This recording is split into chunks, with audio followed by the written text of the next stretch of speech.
But I do want to thank you all for coming. I want to thank the Board of Trustees for the trust that they've placed in me, the faculty and the staff that remain the heart of this place, and to the students who remain first and foremost in my thinking, and honored alums that came especially to share today, Malvin and Natty.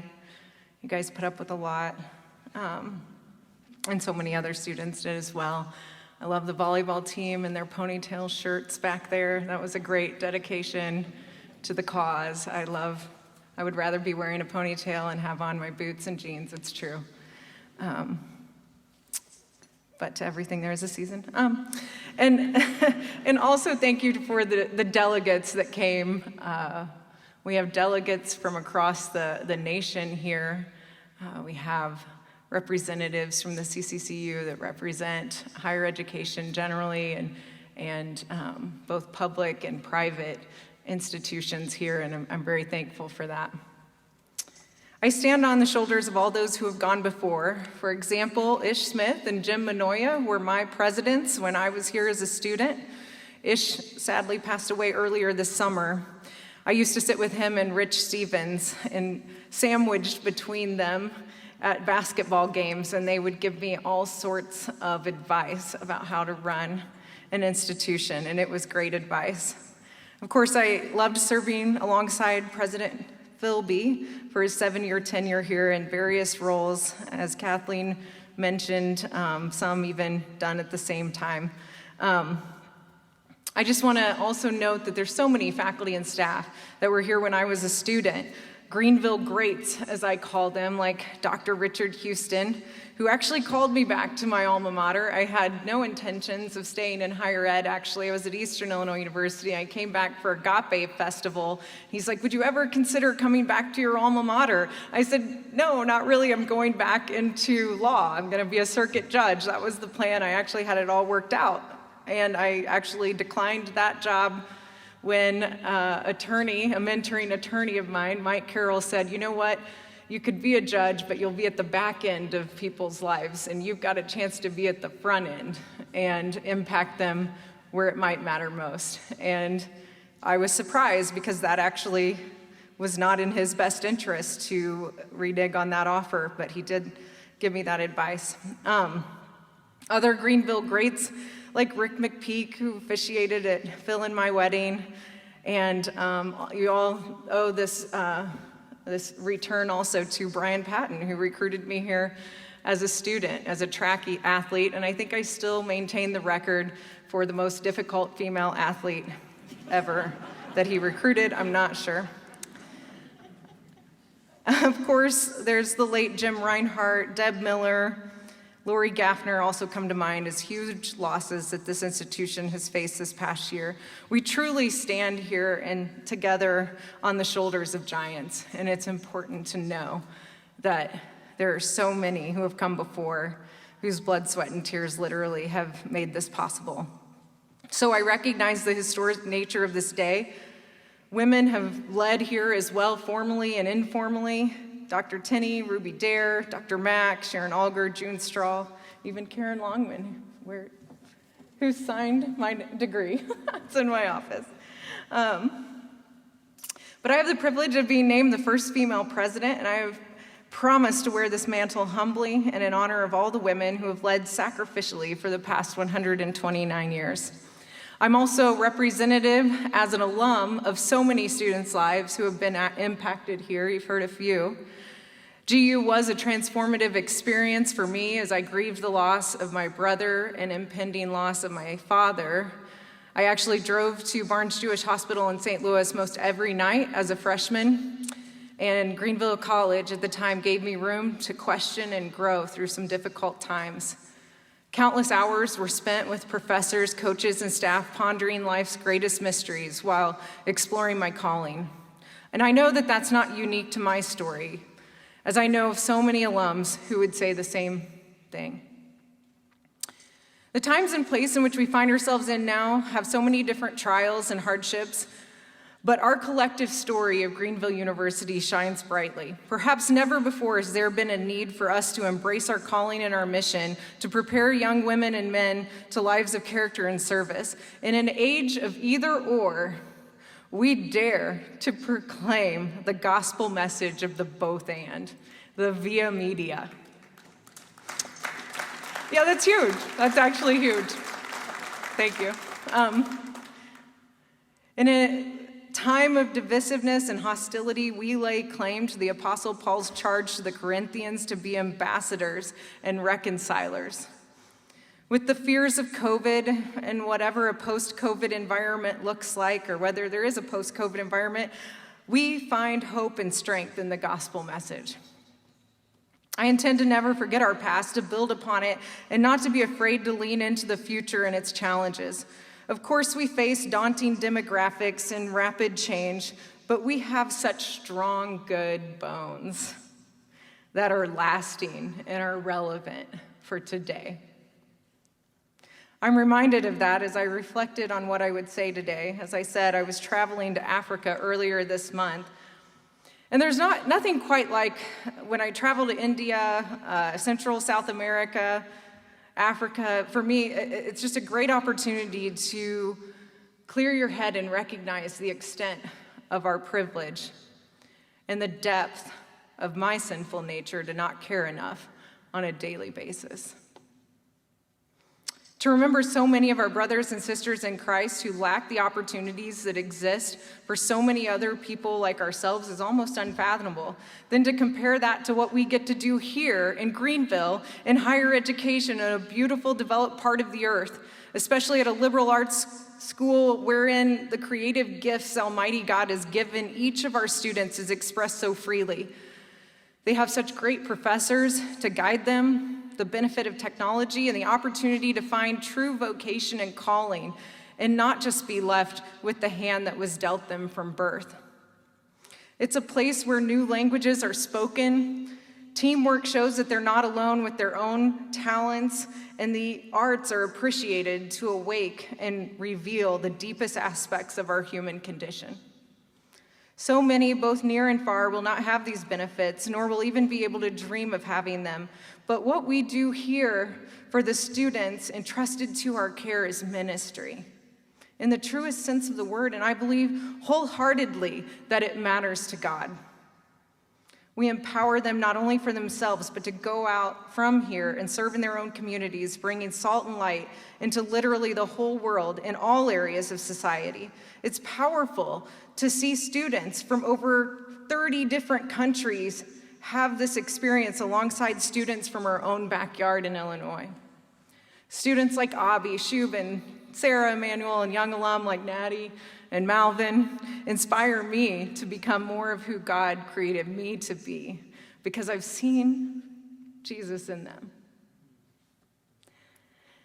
The Christ-like character that permeates culture with the fullness of who they are and who God created them to be and become is just astounding. Professors and coaches and staff all around this campus remind me what it's like to serve others before themselves, dedicating their lives to their students. Albeit amazing to see a school in Nairobi, which I did in a slum, be the church by opening its doors for its students, mostly all that Catholic school can do is provide basic training for a trade or a specific job to try to get those students out of the slum. It's also astounding for R1 institutions to be on the cutting edge of research in specific areas of societal need, like joining with the U of I and the SHIELD program. And it's great to see junior colleges like Kaskaskia upskill an entire region. And not that that's not amazing work, it is. It's very important.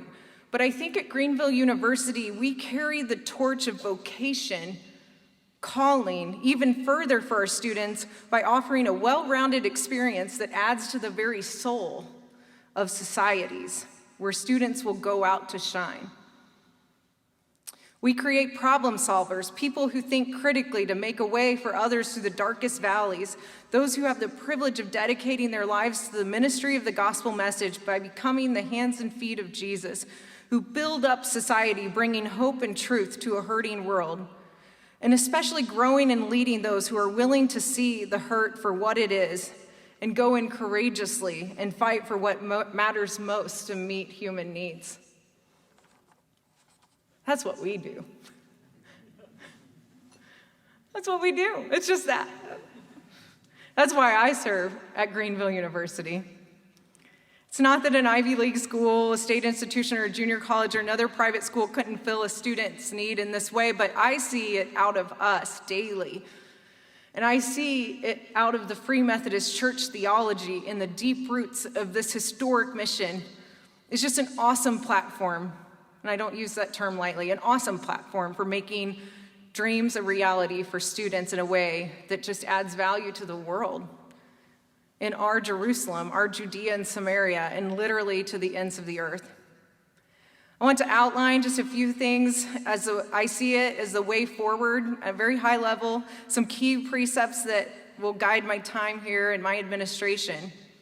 Number one, we will reaffirm our connection to the Wesleyan tradition in general and the Free Methodist Church in particular, because the theology is sound and inspiring for such a time as this.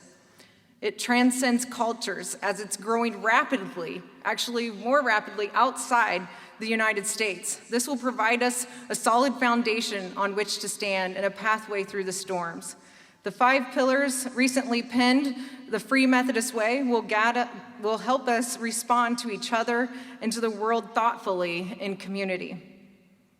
Number 2, we will be relevant in our Jerusalem through our College and 2nd Street SMART initiatives. The Town Square Revival will aid us in creating a sense of place for our campus and an entrance to our live, learn, work, play environment for our students. We will become a city on a hill that cannot be hidden. Number 3, we will not be afraid to try new things, even while knowing that some may not work out as planned, because that's what you do when it's your turn. You walk boldly and courageously, but not recklessly, but as the Lord leads. We will press in and through our mission because it deserves to live on, even as it molds and shapes to the current times.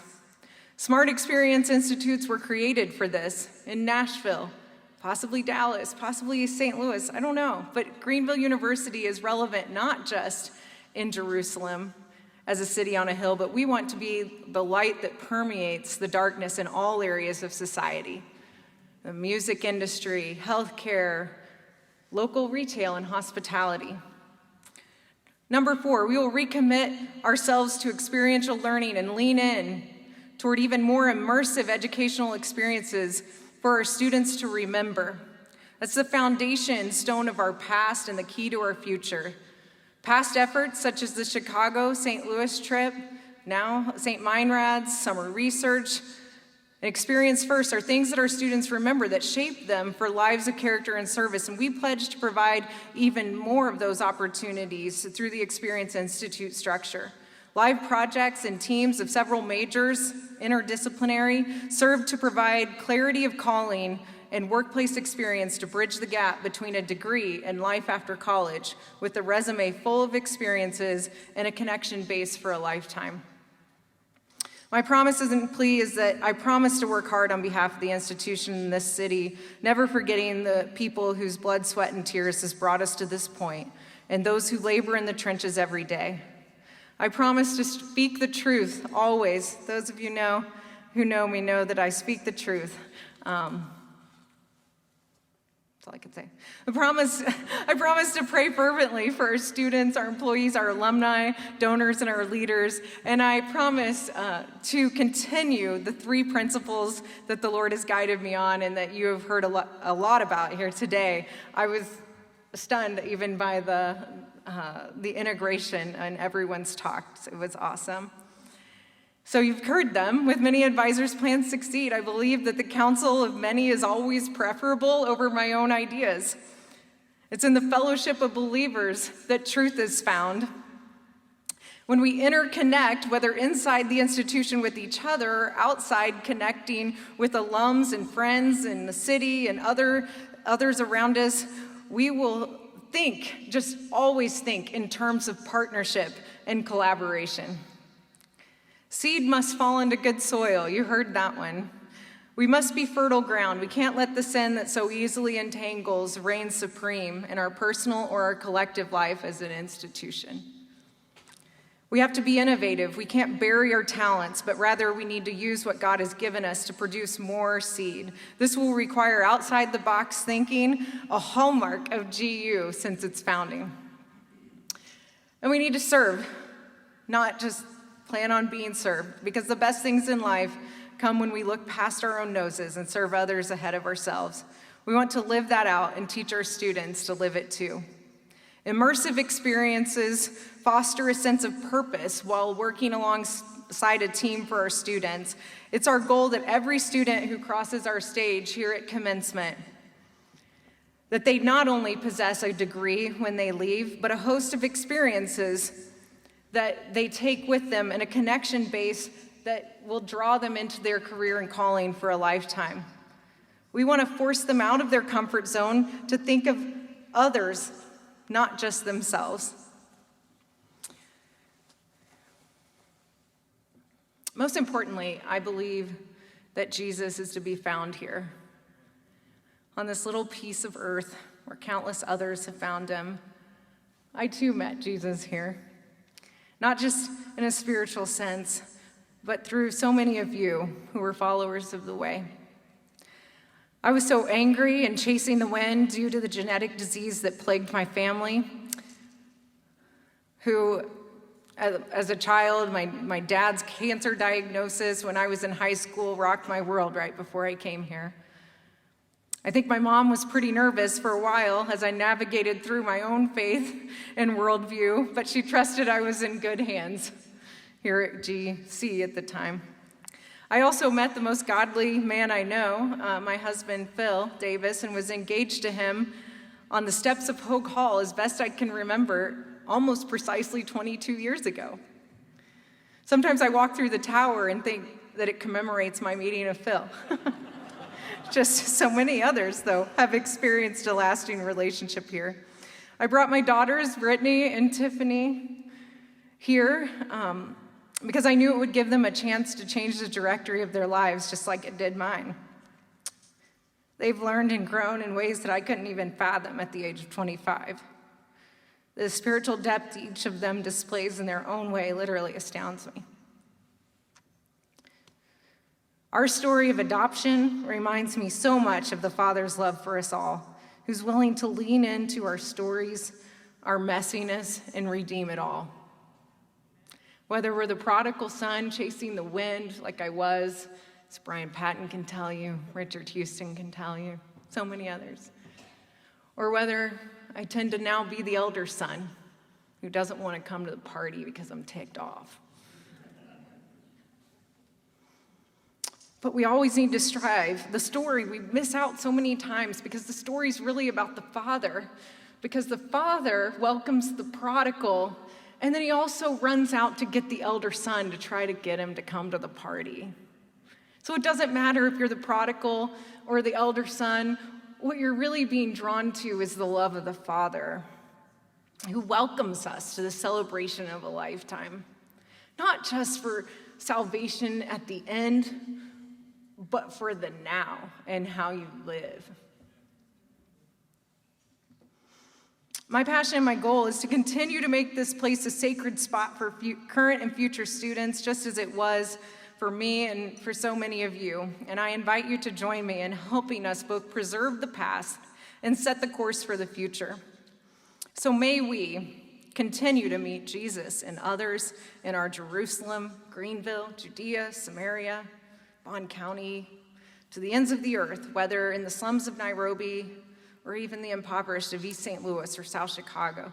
To those who have been sheltered from the storm, whether from the suburbs or rural areas, but are willing to enter into the Lord's narrative as we also learn alongside all our students to follow Jesus in our own calling and be the best we can be together for the sake of empowering students for lives of Christ-like character and service.